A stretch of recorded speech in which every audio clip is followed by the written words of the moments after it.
Hello. Title says Research 2300, and while I thought all my work was already submitted and completed, turns out I was missing something. And it wasn't on the syllabus, it wasn't on my calendar. It was 2 videos on introduction and overview and survey of methods. So I made sure to complete those assignments, but here's the thing. Here's my grade book for this course. Let me refresh it.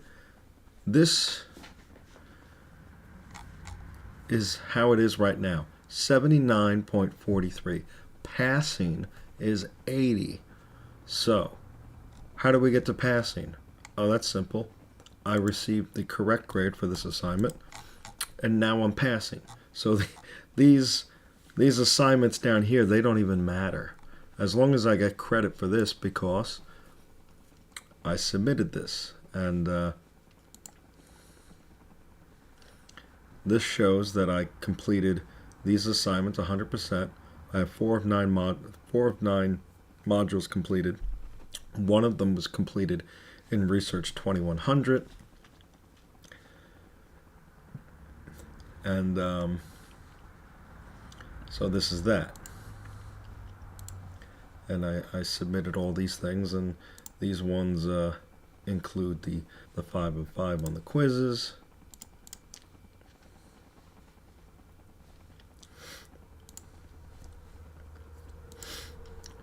So there should be no reason why I have a 0 there. The other one is narrative inquiry, which I've done multiple times, and I feel I should have a grade on that. And so once I give myself a grade for this, and once I don't know, let's give me a 30. I think it should be a 35. And let's say I get 20 points on this. Now that's submitted, and this is submitted.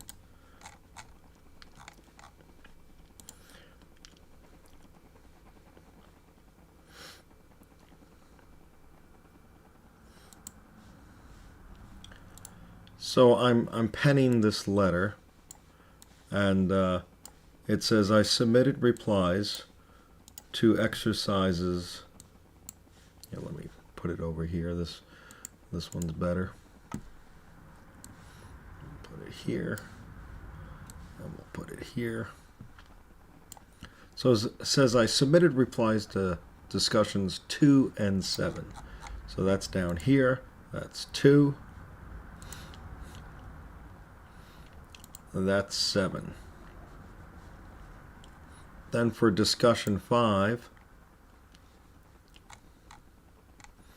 which is somewhere, here it is, I got a 22 out of 25, and if I click on it, it says I did not see part 2. And here is part 2, because when you go to the discussion, it's broken up into part 1, follow the steps put forth by Creswell and Creswell, code the 1 page of data that you prepared for your mock interview last week. From your mock interview last week, upload your conceptual map and a brief narrative of each theme. Review your classmates' conceptual maps and narratives. How are you finding similar and different from your classmates? And so I scrolled down, and I saw the first person didn't have part 2 included.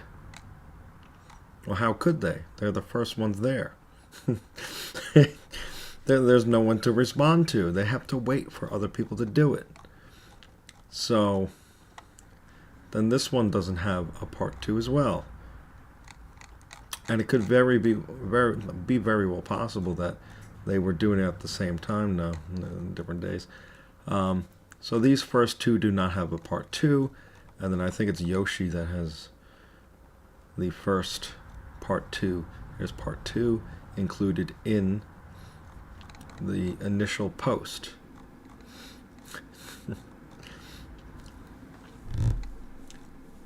So I followed what some other people did, and I responded to another peer's post, and that's my part 2.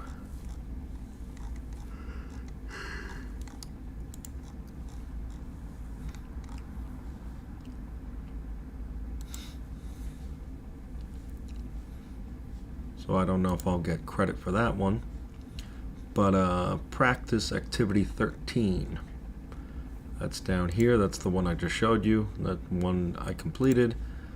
So that should be graded for practice activity 8.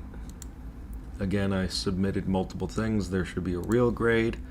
For practice activity 7, that's the grounded theory. The feedback I received was, tell me, how does this topic lead to a generation of a theory? So basically, the way I've been using grounded theory is that my research questions will form as I acquire data. If I'm doing pure research where I have no aim to my study, I'll use an example that I had in one of my stories. So I have this story where these two high school prodigies, they meet at a college campus. It's the common school that they're applying to, and the male protagonist asked the female to go there so that they could work together. And during their puppy dog love phase, he was doing experiments on the campus, and this is at Dickinson College, and he has a Gatling gun, and he's shooting window panes at Old West, and he's doing so in multiple settings, one in a vacuum setting and one with wind resistance, and he's testing the shatter patterns of the glass to see, are they going to be able to be replicated. If we have two Gatling guns firing under the same conditions and they strike the glass, should they have the same shatter patterns? There's no aim to the study, it's just collection of data. And perhaps later on they can come up with, applications, hypothesis, and research questions. So when I wrote this, I thought that, asking questions would lead to the doing the study itself would lead to the generation of a hypothesis. And I even put that, can you describe to me what you mean by theory? My understanding of grounded theory in the past was you did not need a hypothesis before collecting data, and the data would help create a hypothesis and other research questions. So I expanded my research question, which you see here. Let me just do it here. The research topic is, what are the learning experiences of those who have been sexually abused by a peer or faculty? So this is on like a college campus. And I expanded it to say, how can sexual abuse by a peer or faculty member,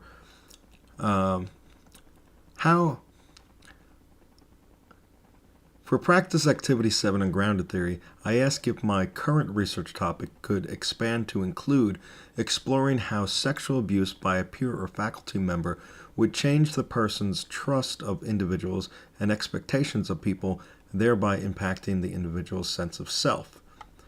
I was also unaware that grounded theory had to lead to the generation of a new theory. And so I went through some of my old courses, and I found this thing from SAGE, Research Methods, and there's Brine here. And if we go down here, how do I develop research questions? And here are 4 possible approaches to developing your research questions. These are not mutually exclusive. And if we go down here, it says alternatively, your methodology. I have no. My mouth is dry. Whatever. You could use grounded theory.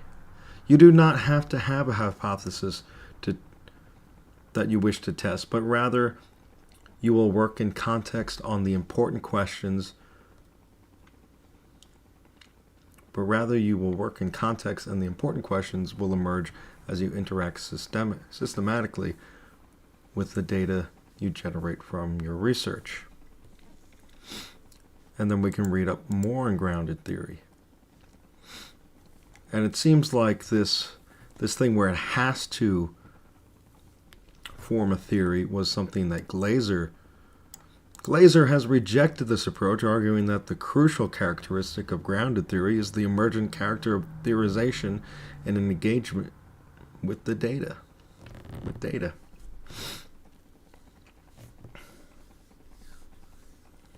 It's late. It's 4:21 in the morning. So anyway,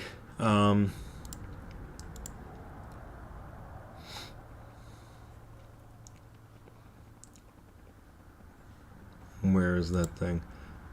This material, I reached out to another professor and I said, like, I have zeros on assignments I've submitted. And like in the past, grading rubrics generally are, you have A plus for 100%, or displays some sort of, when I was going to Seton Hall Law, they gave out 4.3s. They had to ask permission if they can give a 4.3 for an assignment. It had to exceed expectations. So I got a few of those, but A's were just basically that you demonstrated a certain standard of knowledge, and you completed the assignment, and you did so in a way that was compliant with the directions. Failure to complete an assignment would result in the F.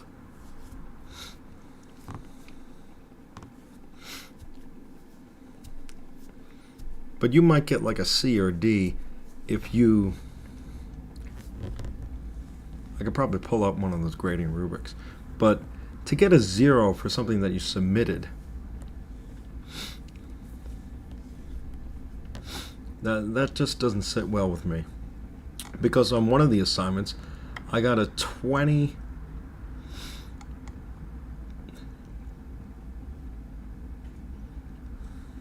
Here's one where I got a 30 out of 40, and then here's one where I got 29 out of 40.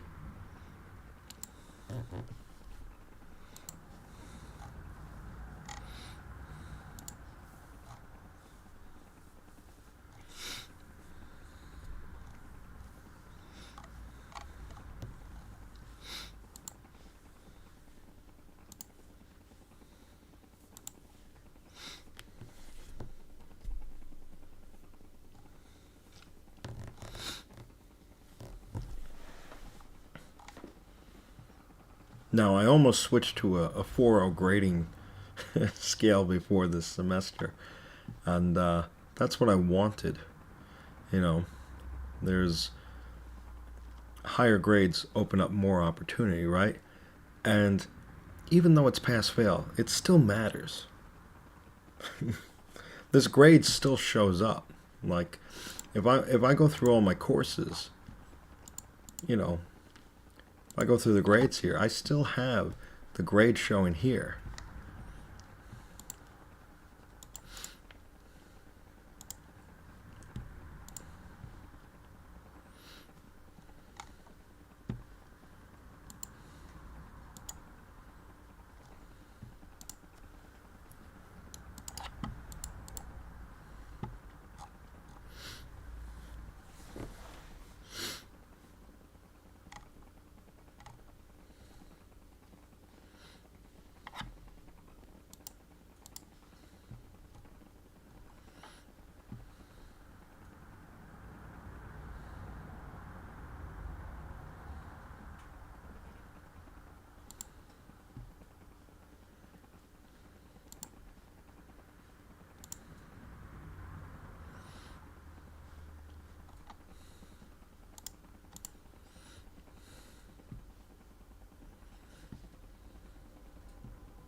This is a private video. You can't see this.